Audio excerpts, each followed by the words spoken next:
Ceiling mounted air filters obviously cost a lot of money, and most of them still don't collect the finest of the dust particles. For instance, the $330 Icon system captures just 85% of 1 micron particles.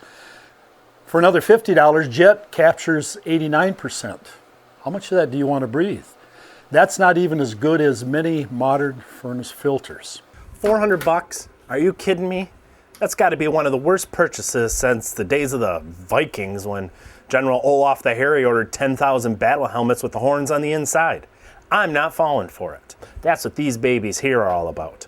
I'm going to take a couple of furnace filters, an old blower, a little bit of wood, and I'm going to make one of my own. Going to be that simple? Yes, it is. And no, it isn't. But these are some pretty technically details, so I'm going to let Mike bore you with them while I try to look interested. You get good used furnace blowers from a lot of sources, heating and cooling contractors when they upgrade, junkyards, even local landfill. But make sure it's in good working order. Motor needs to be in good shape, bearings. You don't want to start a fire. This one here had a 3-wire system for 3 speeds. That's cool. MERV ratings are everything. What's a MERV rating? It's a rating of how much particulate matter a filter will stop. You want to get down to at least a half a micron, so you're going to need something in the 10 or 11 MERV size. Mike may want you to believe that it's all about MERV ratings, but it's also about airflow.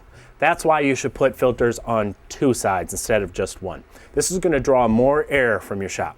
And it's important to put cheap filters on the outside, so only the finest dust makes it through to your good filters. Those are expensive. You want them to last. Now, once you find your blowers and your filters, that's when you build a box to match. Don't build the box first and then try to find filters. You're smarter than that. Of course, I'm not really smarter than that, which is why my blower won't fit in this box, and I'm going to have to make some modifications.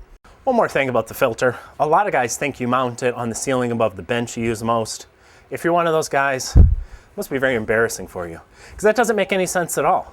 I mean, why would you want a big vacuum over your head sucking that dust right up past your face? Now, if I was meant to inhale all that dust, I wouldn't have been born with all this nose hair. You want to circulate air throughout the entire shop. So I'm going to mount mine in the center of the wall up by the ceiling. And then I'm going to angle it down a little bit. That way it's going to pull air from all the way around the shop and it's going to shoot it out towards the floor, giving us good circulation.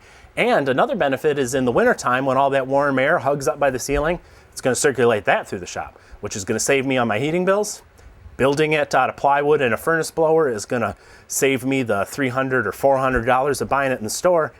That money can be applied to hiring guys like Mike to be on the show.